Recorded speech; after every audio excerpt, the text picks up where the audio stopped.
কি কি রং? সাতটি। কি কি বললাম?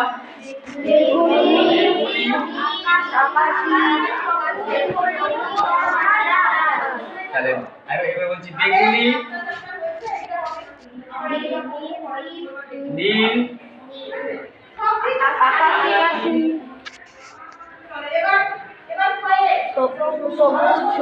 সবুজ,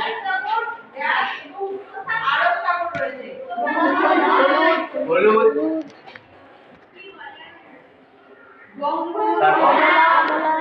কমলা, লাল।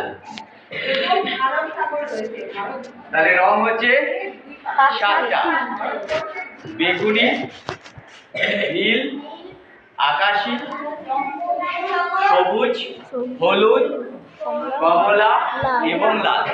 এর মধ্যে মূল রং বা প্রাথমিক রং বা মৌলিক রং যাই বলি না কেন, কি কি? মূল রং কি কি বললাম?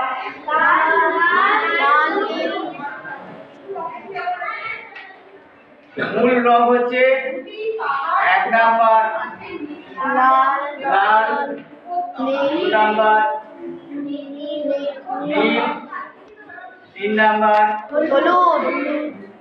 হলুদ। এই তিনটে রং হচ্ছে মূল রং। মিশ্র রং কি কি? এদের মধ্যে মিশ্র রং হচ্ছে বেগুনি, আকাশী, সবুজ, কমলা, লাল নয়, ধূসর। আরো যত রং তৈরি করতে পারি সেগুলো সবই হবে মিশ্র রং। একটা রঙের সাথে আরেকটা রং মিশে হচ্ছে মিশ্র রং। যেমন ধর সবুজ রং কি করে তৈরি করব?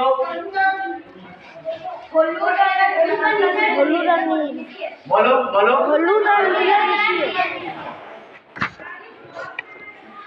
সবুজ ইজগুলো কি কি? হলুদ যুক্ত নীল। সবুজ হয়ে যাবে। কমলা হলুদের সঙ্গে লাল। কার সাথে কার? লাল। হলুদ যুক্ত লাল।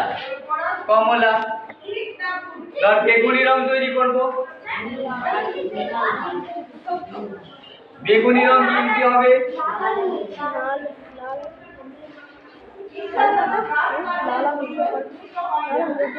লাল যুক্ত নীল। এরকম অজস্র রং তৈরি করা যাবে, কিন্তু মূল রং আমাদের জানতে হবে তিনটে: লাল, নীল আর হলুদ। এই তিনটে রং দিয়ে কিন্তু সমস্ত রং তৈরি করা যাবে, কিন্তু কোন রং দিয়ে এই তিনটে রং তৈরি করা যাবে না। অথচ এই তিনটে রং দিয়ে সমস্ত রং তৈরি করা যায়। তার জন্য এই লাল, নীল আর হলুদ এই তিনটে রংকে বলা হয় কি? মৌলিক রং বা প্রাথমিক রং বা মূল রং। বুঝতে পারলাম? আরো সংক্ষেপে একটা আছে, যদি মনে না থাকে, যে 7টা রঙের নাম কি কি? রং হচ্ছে 7টা। কি কি? বেনি, আসহ, কলা। বেনি, আসহ, কলা। বেনি, আসহ, কলা। 7টা রং মনে রাখার জন্য একটা কবিতার ছন্দ আছে। কি? বেনি, আসহ, কলা। কলা। বেতে কি আছে? বেগুনি।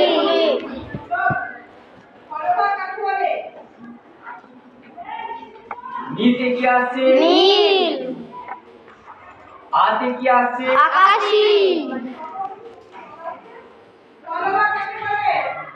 শতে কি আছে? সবুজ। কতে কি আছে? হলুদ। কতে কি আছে? কমলা। লাতে কি আসছে? লাল, তাহলে এই 7টা রং হয়ে গেল। ঠিক আছে, তাহলে তোমরা আজকে যেটা জানলে রং সম্পর্কে, রং হচ্ছে দুর্প্রকার, কি কি? মৌলিক আর আর মিশ্র রং। মিশ্র রং। মৌলিক রং কি কি? লাল, নীল, লাল, হলুদ। নীল, হলুদ। বাকি যা কিছু আছে সবই হচ্ছে মিশ্র রং, মানে মিশিয়ে তৈরি করা হয়েছে, তাই মিশ্র রং। আর মৌলিক রং কেন বলছে না, এদেরকে মিশিয়ে তৈরি করা যায় না, কিন্তু এই সমস্ত রঙকে এই 3টে রং দিয়ে তৈরি করা সম্ভব। ঠিক আছে।